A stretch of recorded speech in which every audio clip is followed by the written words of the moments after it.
Hello, lovely people. You're all welcome to another exciting, educative, insightful, and intuitive discussion on STEM. That's science, technology, engineering, and mathematics careers. This is Teen Leadership and Entrepreneurial Development Foundation. At Teen Lead Foundation, we seek to empower teenagers and young adults to reach their full potential through advocacy and monitoring. Please follow us on our social media platforms. On Facebook, we have Teen Leadership and Entrepreneurial Development Foundation, that's Teen Lead. And then on LinkedIn, it's Teen Lead Foundation. Also on YouTube, it's Teen Lead Foundation. Our discussion today is based on geoscience and its prospects. We are privileged to have on board the only female at the Seismology and Geohazards Division of the Ghana Geological Survey Authority as our distinguished guest today. She's going to tell us much more about herself, her academic and professional journey. I am certain we will learn a lot today, so just stay tuned with us. You can take your pen, your notepad, and make some important notes for future review. You can call on a friend to join you to experience this great impartation. Along the line, you can send us your comments and then questions for them to be addressed. You can type your questions in the comments box along the discussion, and then on Facebook, and then on Zoom in the chat box. You just put your questions there, type in your questions. Thank you. So we'll go straight to meet our guest for today. You're welcome, Mrs. Saviour Morkley. Thank you. Please, can you give us a short introduction about yourself, family, and then your hometown? Okay. So I'm Saviour Morkley, and then I come from Amonga in the Volta region, but I actually didn't stay there. So, okay. Had my basic education at because of the nature of my father's work. I've moved to a number of communities. So, both Accra, Obuasi, Takwa, Somana, a number of places across the country, and then finally for now I'm based in Accra. Oh, nice. So many movements. Yeah. Yeah. So throughout all this, moving from here to here, one community to another, how was your child experience like? Was it fun, or how was it like? Well, it was fun. It was fun because you meet people from different backgrounds, and it was quite interesting and exciting. Okay. And your basic education and then high school and tertiary, where you had them? So I completed the junior high. I completed that one in Takwa. Then from there, that's the University GSS. And then I proceeded to Takwa, the Archbishop Potter Girls secondary school for my senior high. Yeah, so at Archbishop, I studied general science. Okay. And then tertiary? Then tertiary from Archbishop. Our time we were the last batch of we were the SS batch that took over from the last batch of the old system. Oh, okay. So after completion, you have to stay home barely 2 years before we went to the university. And that time too, when you were going, you have to write your entrance exam before you were admitted. So I went to KNUST and I did the physics. BSc physics. Yeah, I studied physics. Okay. And then at a high school and the university, for instance, like tech, And then at Porter's, was your class male dominated or most of you were Oh, female? like as the name implies, at I will support our girls, so it's a girls' school. Okay. Yeah, so yeah, it was a girls' school. So that one is straightforward. But then at the tertiary level, that is KNUST, initially we were two girls in the midst of I think 44 or 45 or so students. Yeah, so it was two used to do the calculations well. So two girls in the midst of a class of 44. But by the end of the first year, going to second year, I was the only female in the class. Wow, some. Because yeah, that's because normally at universities when you don't do well, when you don't make up certain grade, then you are going home. But then my other colleague, she had to do a different course because she was a fee-paying student from Nigeria, so she was given the benefit of doubt to change course. But otherwise, if it was a Ghanaian, she would have gone used to. So that's how come I was the only female from the second year to the final year. Oh, okay. But all the guys that you started with, they all ended in the fourth Yes. year. No one dropped Yes. out. No, no, no, no, no, no. We all ended up together, except one I remember who actually it was in third year. He was business inclined, so he decided to go and do something more for himself. So not that he couldn't make it, but he decided to. And did you have any inspiration for studying the general science, like at Porter's? At secondary, yes, actually, um, right from primary to especially at JHS level. I don't know if those books were still there. I remember there was this subject on the weather and the different kinds of weather in the general science class. And that motivated me. And basically, I was wondering how God was able to create the world and everything and seeing the clouds move and all that. So I said, then the creator of the universe might be good. So I would say more spiritual inspiration.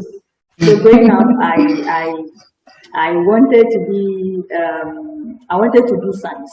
So I like experiments. I was asking so many questions, and I wanted to look. So let's say curiosity. So that pushed me to do science. And I remember very well at Portes.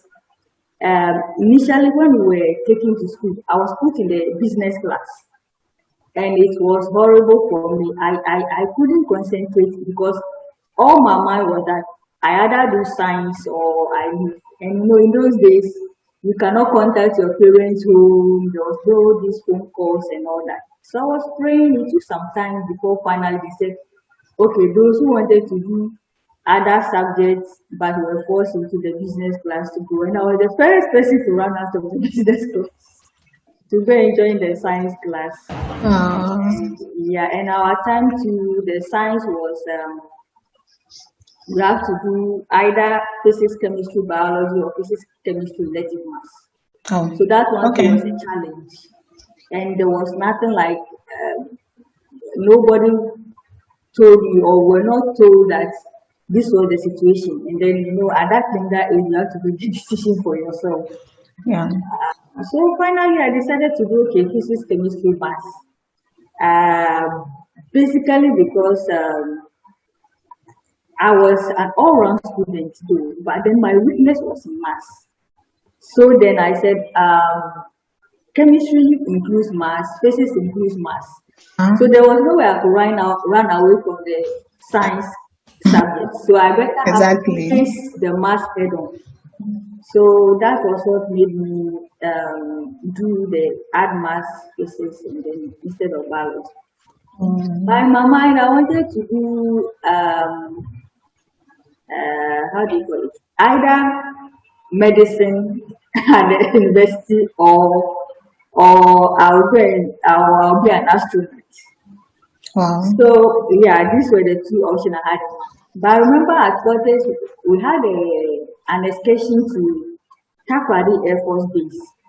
So I had a chance to ask a number of questions, and I realized if you want to do that, then from secondary school you have to branch into that area. So it means it will be ways like progressing to university. So I said Okay. I wanted to experience their university life. So that's how come I dropped the astronaut issue. And Uh-huh. then besides, I was wondering how I was going to be an astronaut in Ghana unless I stayed abroad. Uh, So um, going to the university, I had no idea about physics. I never, but I didn't really see it on the form. I knew I was going to do, I was told even if you do elective maths, you can still do medicine. So I thought I was going to do medicine. I even went for the interview because you have to interview before you do. And during the interview, they were asking biology questions, and I didn't do much biology, so I couldn't make it. So I was like, what next? What next? Still, I wanted to change, but then the registrar insisted that your maths is good. So the physics that you have been given, that was before the courses came out and I was doing physics. So oh. initially I wanted to change the physics, but they told me my maths was good, I'll be able to make it. So I landed in physics and I had to accept it. So that's Okay. how come. So, on campus, for instance, were you taking part in extracurricular activities, or you were just the more type, always studying, no extracurricular activity? Oh no, actually I did a lot of extracurricular activities. Even from secondary school, I was participating in sports for my house. Oh. And my best was 100 meter sprint. That one, unless I don't take part, but if I'm partying, no one can beat me. So I was a Nice. sprinter for my house, and I also took part in quizzes like inter-house or whatever. No, Mm-hmm. there's no quiz I'm not part. I always participated for my house. So Oh. going to the university, yeah, I the sporting aspect, I would say that one I was more of a in the football. I would either be a defender or a goalkeeper for my hall. But then apart from that, also I did a lot of church activities and mission work, and then also at the department level, we have a physics student association. Mm-hmm. So I was an active member. In fact, I was keeping the notice board busy with articles and cartoons. So the place was a bit somehow stressful, and I needed to relieve people. So I was always active on the notice board. Yeah, and then also then from there I became the editor, editorial board member, and then editor in chief, and a few other things that I even have certificates in. Yeah. Oh, okay. So after your BSc, like from tech, you moved to the Netherlands for your master. No, no, no, no, no.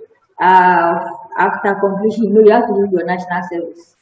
Mm-hmm. 1 year compulsory. So from the national service, then I applied for job and number of places, and then geological survey was the first to accept me. So Okay. I joined the geological survey after my first degree. So that's why I started my career. It was later on that I went to do my master's. Whilst working, I went to do my master's. Yeah. Mm, okay. So how was the transition like from Ghana to the Netherlands? Um, it was interesting. I didn't have a problem because before then I had gone to Germany to do a short course Okay. before going. to do the master's later. So I had a European life or experience before going to do my master's in the Netherlands. But one thing that I So realized was everything that was just okay for you. You it's fit in always easily. good to be flexible. Once you are flexible, you're able to adjust in the environment. Yeah. And I always had this mentality that, there's this perception that Africans or blacks, we are the whites are always up there, and we are, kind of following them or under those kind of. But for me, I always have this thing in me that God created us all equal. So whatever any human being can do, I can also do. So I was not intimidated by the white, their way of doing things, but rather I learned and quickly adjusted to the way of doing things. So yeah. Okay, that's good. Okay. If you just joined us, this is Team Leadership and Entrepreneurial Development Foundation. We have with us here Mrs. Saviour Morkley, a seismologist by profession, and we are seeking to know and understand her career path so far, and by extension, around what it takes to be a seismologist. So we strongly recommend and advocate that adults watching this program should endeavor to watch with the young ones, teenagers, or anyone around you, so that they can also have access to this information. Maybe they do not have internet access or smartphone at this moment. And then please do follow us on our social media platforms, Facebook, LinkedIn, YouTube. On Facebook is Teen Led, and then LinkedIn is Teen Lead Foundation, same as on YouTube. And then please remember to keep your comments and your questions coming for them to be addressed. And you can type your questions in the comment box on Facebook, and then in the chat box in Zoom.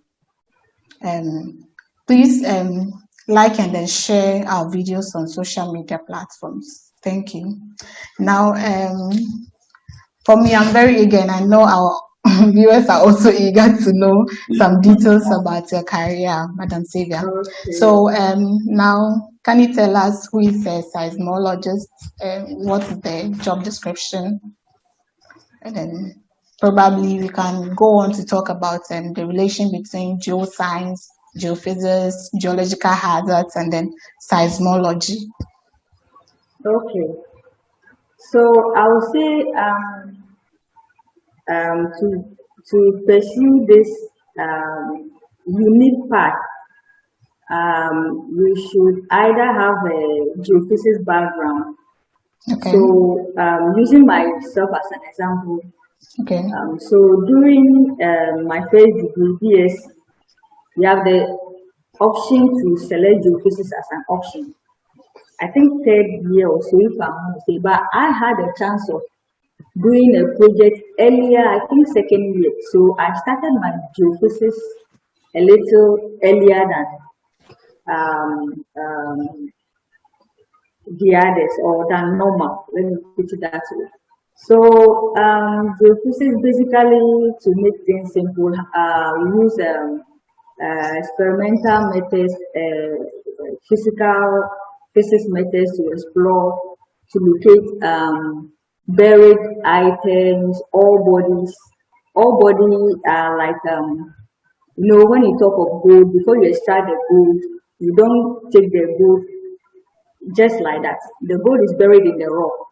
So the rock that is holding the gold is called the ore or ore body. So you can use this method to locate the gold bearing rocks if I should put that way for simplicity's sake. And also borehole water and all that. So I was a bit enthused, and being the type that is curious, and I that was what motivated me to pursue elective geophysics as my elective in the university or with, at the physics department. So basically, it was the geophysics background that made me enter the geological survey. Okay. So working after a while, and then also seismology is an aspect of geophysics. It's just another branch of geophysics. Okay. So yeah, so it was easy to move, and then seismology was another unit under geophysics division then at the geological survey. So I was after some time I was moved to the seismology division, now a division on its own. Oh, So that is how you can do seismology. But then the other aspect is if you are from a geology background, then okay. you have to do a kind of further training in seismology, either certificate or diploma course, so that you Okay. can then, yeah, easily do the seismology. But if you are from geophysics background, you just branch straight to seismology because it's just a branch of it. Mm, So from there, like I said, I worked for a while with the at the division before going to do my masters in the Netherlands. So there I did the geohazards, and then okay. geohazard. Let me put it this way. So basically, when you talk of geoscience, you are Mm-hmm. talking of the or also known as earth science. It is just the science that deals with the study of the earth and its processes. Mm-hmm. Uh-huh. And the geohazard, it has to do with the risk of damage that are caused by geological processes, actually active geological processes. Mm-hmm. So linking them, you can say geoscience is the motherboard. Okay. Then F science, geohazard is a branch of geoscience. And then Mm-hmm. within the geohazard, we have seismology as a branch. Mm-hmm. Okay. So to make things a little bit easier, so when I was doing my applied Earth science, so my course is actually applied Earth science masters. Then I specialize in geohazards, Mm, and okay. the geohazard involves landslides, earthquakes, flooding, volcanoes, and cyclones. Mm, So these are the things that geohazards are involved in. okay. So can the So students who studied general arts or agric science at the senior high school be a seismologist or just then he has to rank. So, for example, from the junior SHS level, apart from the sciences, those who do social studies, I'm not mm, sure if they still do that, social science, they can also proceed to do either geology or geology related courses at the university. So the okay. entry level is a bachelor's degree. So because they do elective maths, the social sciences background people, they do elective maths and they do geography. Okay. So the geography and then the elective maths, and when you take your core science serious, then you can pursue geology related courses at the university, Oh, which will lead you give you the bachelor's degree, which is the entry point. Then afterwards, you specialize. So geohazard okay. is a master's program. They are all specializations that we have to do Mm, afterwards. okay. Okay. So how's your career journey been so far, combining with family and what Okay. interesting, stressful? You know, already God has endowed us as women. We are able to do a lot of multitasking. So that's an added advantage. But believe me, sometimes it can get stressful, and it's all about planning. Yeah, you have to do a lot of planning. I do a lot of planning and scheduling so that I'm able to balance everything because already the career or the work is not just an office work. It's both geoscience per se is both office work, laboratory work, and field work. And we work in teams.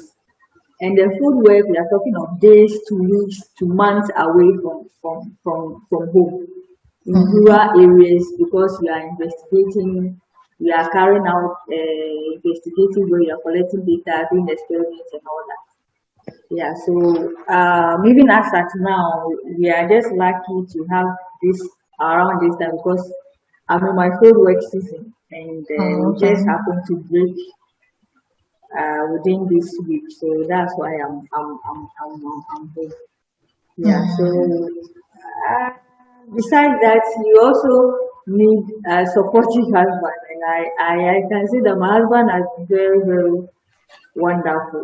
He's been very supportive, and sometimes we cannot just assume that people will be supportive, your partner will be supportive. Some they might do, but sometimes you really have to communicate. So communication is key. Yeah, sometimes you have the initiative, but then there are times that when you are exhausted, it's okay to be exhausted, but then when you communicate, then you're able to um, make life easier for you. Yeah, true. Okay, thank you. So do you have some leisure time, leisure hours outside work? Leisure hours. The leisure hour that I have, the first thing I want to do is to sleep. Yes, it's necessary. To sleep so that you regain your strength and energy back, so that you're able to do all the the multitasking work that you have to do. It's necessary to take some sleep to otherwise you overwork your body and you burn out. You burn out. Yeah. Aside that, I can just take a walk. I like to see outside, nature and admire Yeah. nature, and it de-stresses you and then gives you some fresh air. Yeah, so just walk around. Aside that, my favorite game is Ludo. So I play Ludo. Yeah. Okay. So do you have plans of changing profession or seismology Uh, for life? no.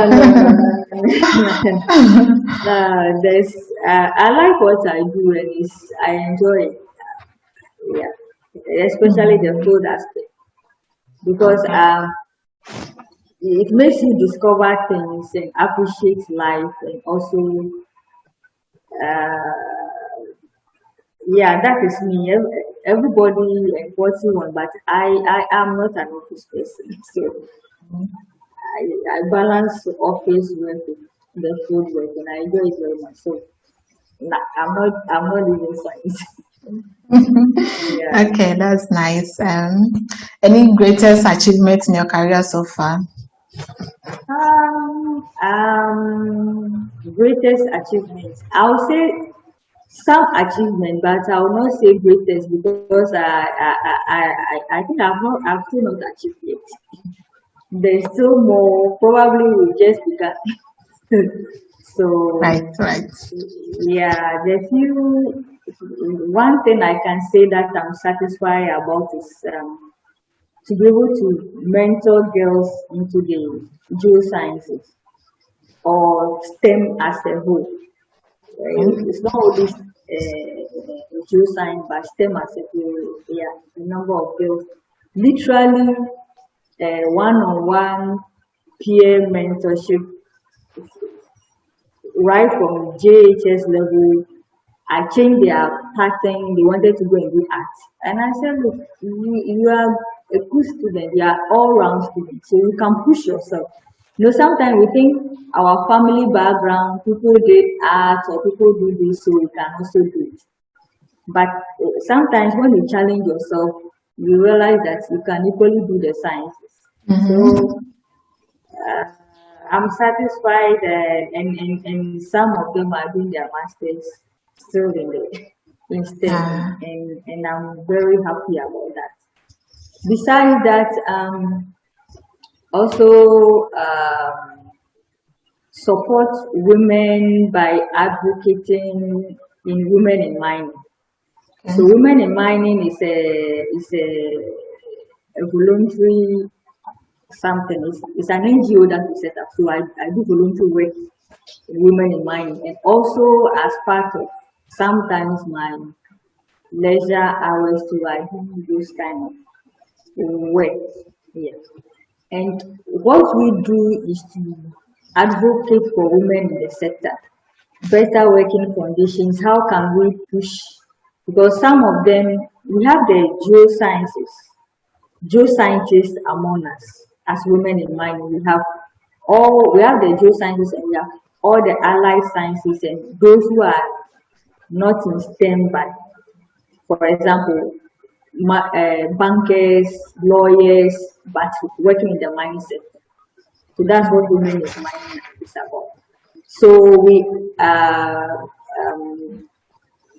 doing stakeholder meetings, speaking on their behalf, pushing for better working conditions and all that. Sometimes, yeah, you are in a position to do that. So you are fulfilled doing that. For example, women in mining now is recognized at AU level. It has not Nice. been easy. We push, and also ECOWAS level, and now they have ECOWAS days for women in mining as well. Wow. And also the Chamber of Ghana Chamber of Mines has also accepted women in mining as an Wow. associate. Yeah, Wow. yeah. Before it wasn't like that. So I just my passion has been to see women excel and women in better status that they are economically empowered. Yes. Okay. So Wow. That's nice. Okay. So we come back to our students. So any recommendation to students who want to get into a program of study, be it like geoscience or in your field of study? yeah. From the right from the junior high level, you have to, most of the time at the junior high level, we are very playful. But if you want to do the sciences in general and for geoscience for that matter, you need to study hard. You need to study extra hard and also maintain friends that will help you study. Yes, I remember those those times. I always wanted to. I don't see why the men should be topping the science subjects and the women are always behind. So I challenge myself that no, I mean, God created the word of God, He created male and female and He blessed them. So it means there was no special, how do you call it, make for women not to be able to study STEM. So I was challenging the guys by studying hard by myself. And then at the secondary level too, that one was a girls school, so you can imagine. But there were equally girls who were topping, who were good from good schools, who were doing well. So I tried my best to be also challenge myself to study hard. And one interesting thing is that all this while, though I was an oral student, but I was weak in math. So after the GHS, I had to study extra hard for my maths, and I was able to make one. So at SS level, I like I said earlier, I decided to do the elective maths, but then also be among the first three who do well in the mathematics, and that's not just personal study, but I choose my friends strategically. Because there's sometimes that friends, you have friends, but then they will not help you. You chat, do unnecessary things, you talk, and then they waste your day. But I was firm. If we say we are going to do group study, we will go and do group study.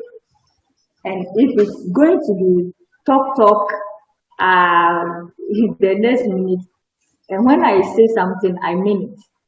I'll leave and I'll go and study. Yeah, so I knew, because I knew what I wanted. Because sometimes you need to study yourself. There are people, especially at the secondary level, they will play with you throughout the day, but in the night they study, and at the end of the day they make it. So if you don't study and know yourself, who you are, and then you follow such a person, you'll be lagging behind. You think she hasn't studied, but she has studied.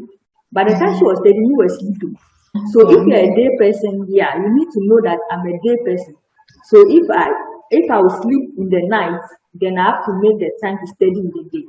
So when your friends or peers want to obstruct you, and you know they are not going to help you, you need to isolate yourself and study.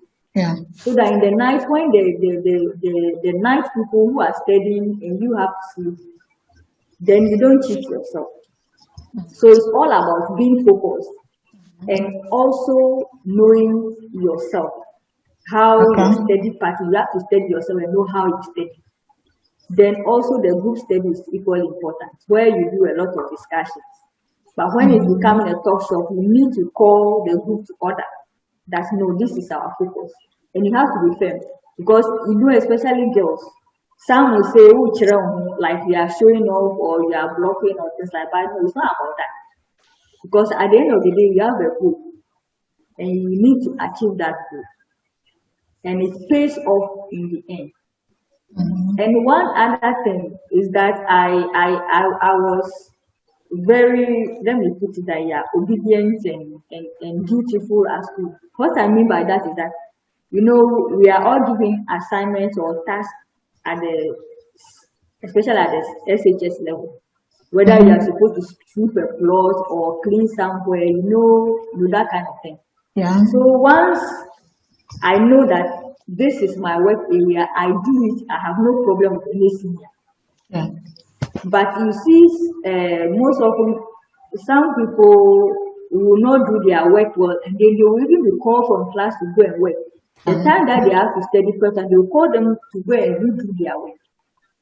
But once I do they go for inspection, my work is done. So I have no problem with anybody. I have no punishment with anybody, especially the girls who they listen scrubbing. That is our major punishment. That is So you waste your whole days scrubbing, doing unnecessary things. But when you discipline yourself and you manage your time, you'll be able to do it. Great. Then, yeah, from the, how do you put it, the tertiary level also. Normally, you know, at the tertiary level, you are given your course outline before the next semester. Yeah. So what you can do, or what I did, was to, you know, study. At our time, there was not much of internet, so it means you have to use the library. So I use the library a lot, and I also chat with my seniors, and I get their past questions, and I go through them, even early in the semester. So by the time the semester is making headway, I'm abreast with what is going on. And then by that, I'm also able to learn and also contribute to group discussions. So it's always good to have a steady team that you study with, because you learn and you also share ideas. And when you learn like that, it also sticks better. It sticks better when you do the discussions and you solve problems and things like that.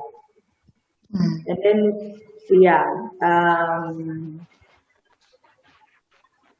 I would say one other thing is that for my master's level, which was outside, I realized the study was a bit different.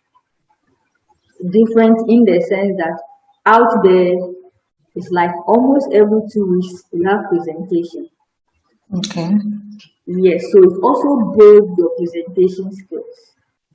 I remember at our time there was nothing like presentation. Even to defend your thesis at our time, you wrote everything on a flip chart. You use the marker to write everything on a flip chart, then you present. But now technology has come. Yeah. So studying abroad, one, the opportunities or the things that you get is that the facilities are there. The facilities are there, the study materials are there, the resources are there.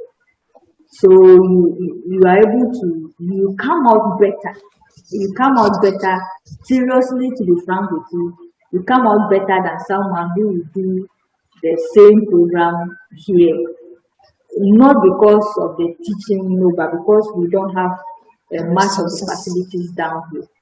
Yeah. So over there you do a lot of, you use a lot of technology. Even the blackboard, we have electronic blackboard where you submit your assignments to, and they are accepted and reviewed and the grades, everything is posted on. It's all technology, not the physical blackboard, but yeah. And also whatever theory that you learn, okay, in the afternoon you do the practicals. So in doing the practicals, you apply the theory that you learn to real life situations. So you're able to understand the thing better, and you also know how it is applied in real life situations. But back home here, it's like you chew for you chew 4% and then you go your way. So that is what is lacking, and I think we have to look at that as yeah. So if I right from JHS to secondary, all the experiment that you do, especially the sciences, how is it applied in real life or engineering or sciences? Then the student is able to appreciate it, and it makes even the study easier. But here it's like the study is tough, and but it's not supposed to be so. Yeah. Okay. So we have a question from one of our viewers, and he says, can you please elaborate more on how you predict hazards or disasters like volcano, earth tremor, etc.? And what steps do you and your agency take to mitigate these effects? Okay. So every hazard and its prediction method.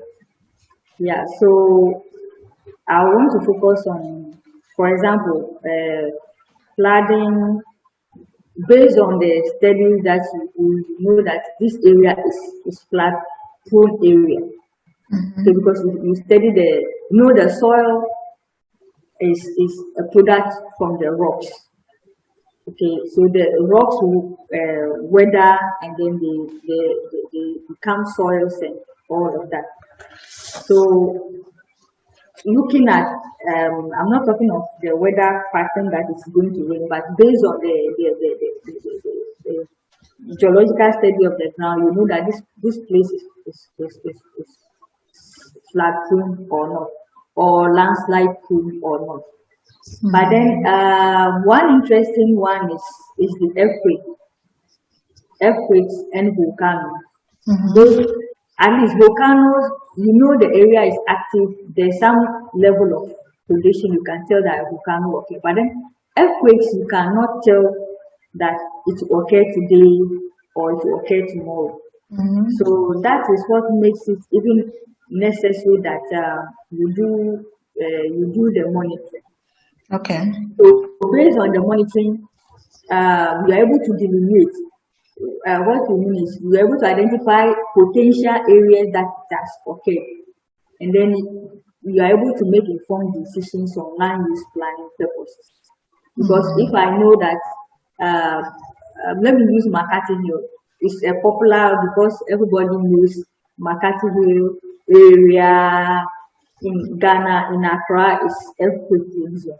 Yeah. Okay. So I'm just using that as an example. So once I know that that place is earthquake prone, then I'll seek the necessary advice if I'm a developer on an individual on how to build appropriately so that my structure will resist an earthquake in the event of that it happens. Yes. And now, when in the area of geohazard, the focus is now on prevention. Yes, so prevention and not after the thing has happened, but prevention. So all these are preventive measures. So we have people who come right from companies to even individuals to make informed decision on the kind of project or development that they want to do in a particular area. So we're able to do the necessary studies for them and advise them appropriately. So based on that, some people are able to make informed decision that okay, I can buy land in this area for my project work, whether it's going to be a plant or filling station or just a plot. I want to build a structure, a house on it. And also that you're able to know whether this area or the land that I have is it competent enough to carry a two-story building, three-story building, or one-story building be appropriate to this area. Okay. Okay. All right, that's nice. Thank you. We're almost getting to the end of our discussion. So, Madam Sylvia, one last question. What's your take on having a mentor or a role model in life, be it in education or career? Do you think it's needful or necessary, or it's not necessary at all? No, a mentor is needful. Yeah, it's needful because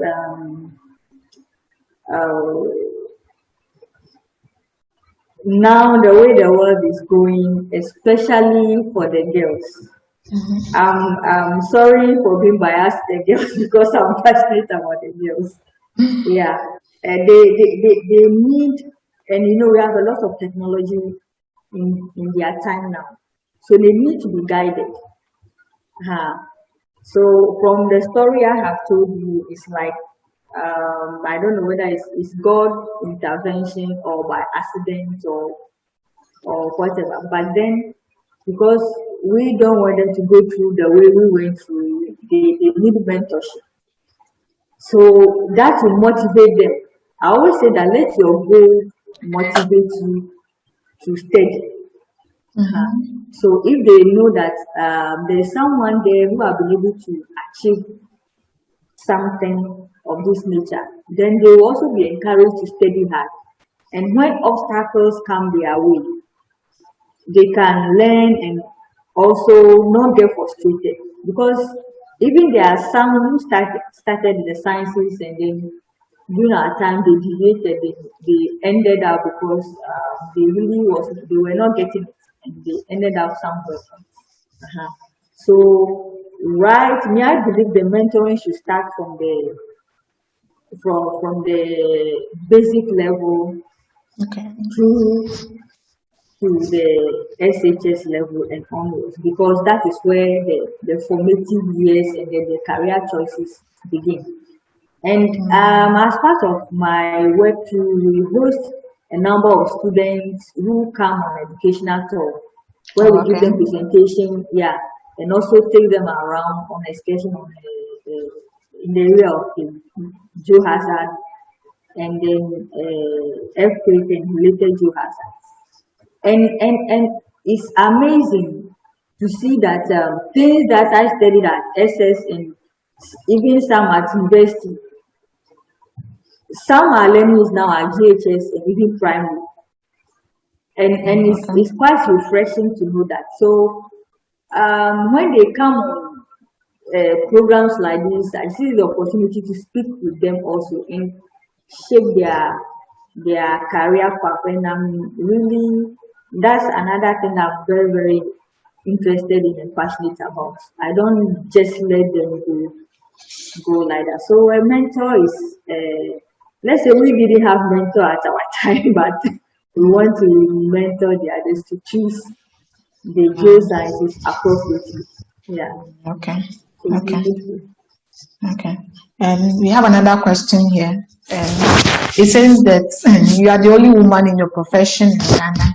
And then what message do you have for the younger ones out there in encouraging them to join your profession? I think. Oh, well, yes, geohazard, yeah. For now, yeah, I'm the only one. And then at my division, I'm the only one. But when it comes to seismology, we are four in the country. Oh, okay. But at geological, I'm the only one. Okay. And we have another female at Ghana Atomic Energy. And the other two are almost going on retirement. So Oh, okay. yeah, but for geohazard, so far I'm the only one, and I wish more people would go into the geohazard because it opens you up and it makes you flexible. You can easily move into any area that's on, whether academic, industry, research, and even entrepreneurship as well, because a number of those scientists have their own companies Okay. offering geoscience and services in so many areas, top of the engineering, and both offshore, onshore. Geoscience is a big field, yeah. So I always say that they just have to study hard and remain focused. Great. Yeah, you have to be determined. You see, there are times that people, especially, they will try to do things that will turn you off. Because in the first place, it's a male-dominated area. So we women are now pushing, trying to occupy that space. So it has not been easy. I remember during my first degree, some of my colleagues will tell me, so you don't do courses that girls do. Even women, we are not seeing top, and you are here worrying us.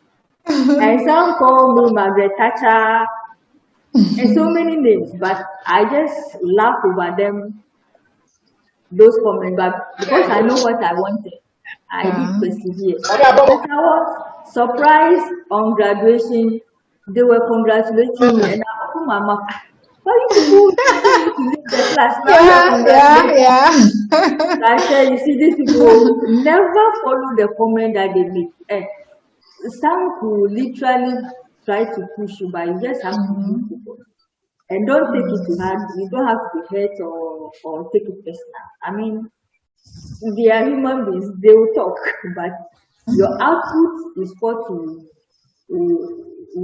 prove you in the future. Yeah, very true. And also, there's another question. It says, please, can your mom be your mentor? Was it difficult when you were choosing the subject to learn? Okay. Your mom can be your mentor, and it depends. Yes, it depends. So, for example, I'm already in the geoscience. So, if my daughter was, you can see that it's easy to, but if not, then it's going to be some way. So it depends on the situation. Yeah, but then so whilst I was choosing, like I said, if you listen to my story very well, my it has been more of inspiration from God. I was curious to understand nature. I mean, how is it possible to locate things beneath the earth? So let me say curiosity got the better part of me. So my time I didn't have a mentor or anything. It just happened. Yeah. But then yeah. And both my dad wasn't in the sciences either. So he actually from the arts background. So he wanted me to do. He's from the judicial side. So he wanted me to do law or I pursue my sciences. And I told him that I wanted to do science. I didn't want to do Okay. I didn't want to do law. And he just allowed me. But one thing I can say is that my dad pushed me in the sense that he allowed me to do the sciences, but he pushed me in the sense that he put in measures. I thought he was a disciplinarian and very strict. So if you don't perform, if you don't perform, you will not find it easy at all. So you have to perform, and he will tell you, look, there's nothing like you fail and then you pay fees again for you to do extra classes. That one, forget it. And as a girl, if you don't study hard and you follow bad relationships and you don't make the mark, Yeah. and you go and stay with grandma in the village. So looking at the village, staying with grandma in the village, how that's the end of the work for me. So it also motivated me that no, I wanted to do something. Okay. I wanted to do more of to prove that God created both male and female before. That's angle I'm coming from. That a girl can equally do the sciences. Okay. So that was my motivation. Yes. Okay.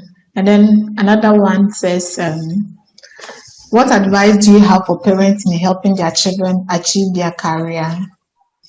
Yeah, I would say one is to allow your children whatever they are passionate about, just give them the support that they need to achieve their career, and also be interested in what they do and be interested in their academic study.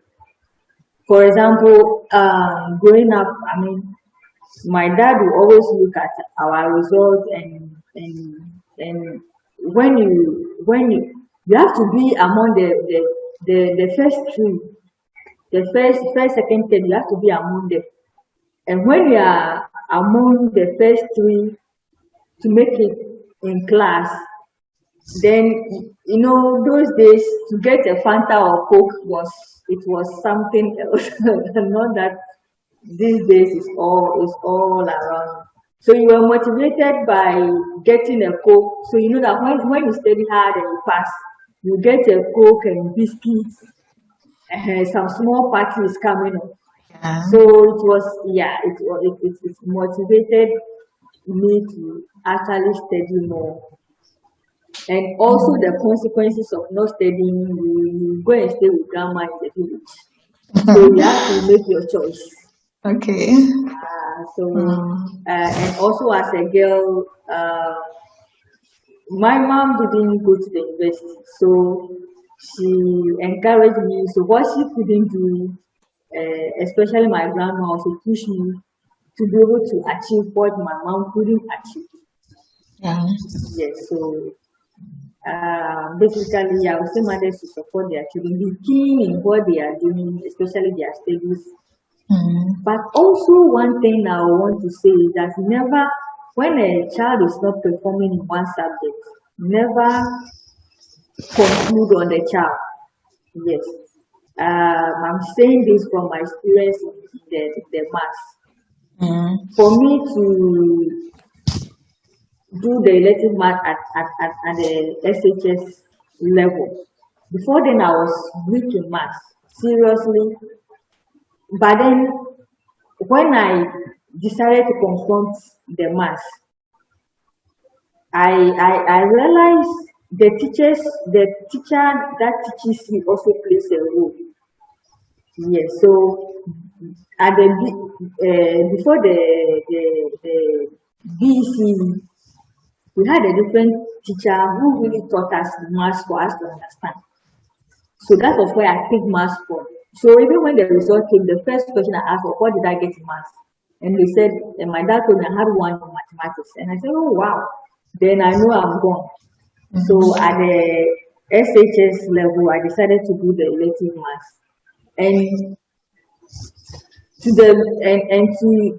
to my own surprise, right from first year, the first term till I completed, no one has beaten me in elective maths. I've always taught elective maths.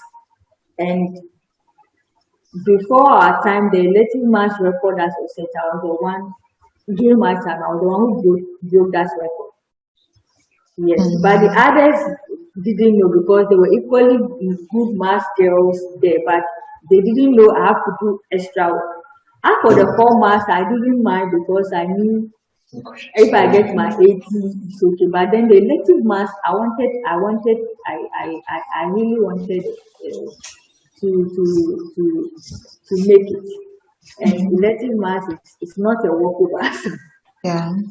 Once you make the time to study and you get the concept right, you make it. And elective math happened to be my first subject at the SHS level.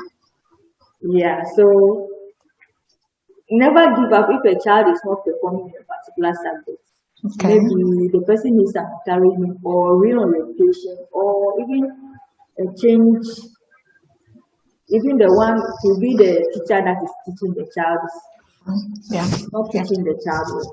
Yeah. Oh, okay. Thank you. There's also another question. It says, what are some of the projects and women in mining Ghana embark on in mentoring the youth? Okay. We have a number of mentoring programs, especially at the university and the SHS level. In fact, last year there was a number of them. Even in some in Takrady and in Kumasi as well. And mostly we use the career fairs. Yes, we use, during those career fairs, we have a whole team on that. Yeah, to talk to the girls especially, and then also the girls too. And also we do something we call My Journey. So we profile the women in mining, like I said earlier on, we have, I think more than 70% of us are geoscientists, apart from the other business. So we profile a number of us, and then to show them and tell them our story, how we're able to make it. So even if I'm not able to go there in person, maybe due to my nature of my work, because we are all working, but then we volunteer to do this on the side. At least my story is going to motivate someone over there. Yeah. Yeah. So we also do something we call reaching out series to also talk to those in the sector doing the women who are working in the sector as well. So our idea is to those who are in the sector, we don't leave, keep them, then advocate for better conditions for them, whilst we also work to push more girls into the sector. Because sometimes opportunities come and we want the girls to go, but then they are just not there. By a number of, for example, humans I know like this is also doing very well to have a quota for girls, and they are really pushing. And some of the companies too, especially those who graduate, once you're able to do service with them, you are assured of work. So we just need to orient them early so that they take the career path. And then we will increase the numbers. Wow, that's great. Thank you very much, Mrs. Saviour Morkley, for such an elaborate, thought-provoking, insightful, and educative talk. We at Teen Lead Foundation are super grateful for your time and most importantly, for availing yourself for this all-important agenda. But before you leave, some of us would like to continue the discussion with you. So how can we reach you, contact you for further talk? Okay. Are you okay with my email? Yeah, I can give you my email address. Okay. So that is ALORMS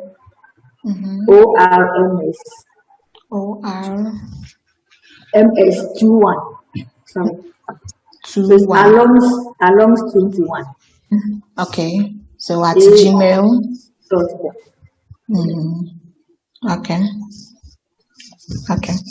And would you like to be contacted on LinkedIn or something? Yeah, LinkedIn is also okay.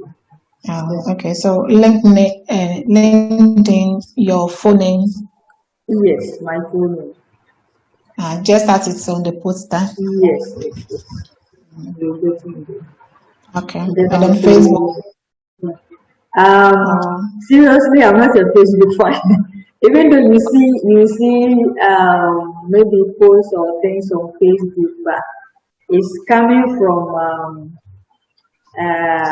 Australia Awards. Yeah, I am also Australia Awards alumni as well. So Okay. for them to share what we do, they link our account to Facebook. Yeah, so if you send something I don't communicate back, I really don't communicate on Facebook. But LinkedIn is okay, and then the email. Yeah. Okay. Someone just posted a question and it says, can you still go into a different course at the university, even if it does not confirm with your course you offered in SHS? Say you offer general science and you would want to become a lawyer. I don't know why this person is. You offer general science and you want to become a lawyer. Yeah. No, it's No, not. no, because general science and you want to do law at the university, it's all about the entry requirements. Yeah, so there are so many branches in law that, or in general art, that you can do at the university. But pure science, and then you go to apply for law. I don't, yeah, to the best of my knowledge, I don't think it's possible. Okay. Even from my experience, I told you, apart from wanting to be an astronaut, I wanted to be a doctor. Yeah. But even though I was a science about, because I didn't do biology, even though I did core science, which involved biology, I was denied because I didn't do biology. Because at the interview panel, they asked a number of biology questions and I didn't do. Yeah. Okay. Thank you very much. And please, those on Zoom, try to stay for further conversation with Madam Saviour when we are done streaming live on Facebook. And thank you. And thank you to Madam Saviour for everything. Now we've learned a lot. And then thank you to also to our cherished viewers. And I believe you have also learned a lot today as I have. Remember to follow us on our social media platforms. Facebook is Teen Leadership and Entrepreneurial Development Foundation, Teen Lead. And then on LinkedIn and then YouTube is Teen Lead Foundation. Thank you very much. So please, those on Zoom, just stay behind and then have a little chat with Madam Saviour. Thank you very much, Mrs. Saviour. You're welcome. Yeah. And please, to our viewers, remember to share our video so that the message gets to another person who really needs this to build a career or something. And then please always remember to put on your face mask when you are leaving your house. It's Corona era. Corona is very real. So please remember to put on your mask. Yes, it's very, very important. Your family needs you and Ghana also needs you more. Thank you very much for staying with us. So those on Zoom, just stay behind for a short. Thank you.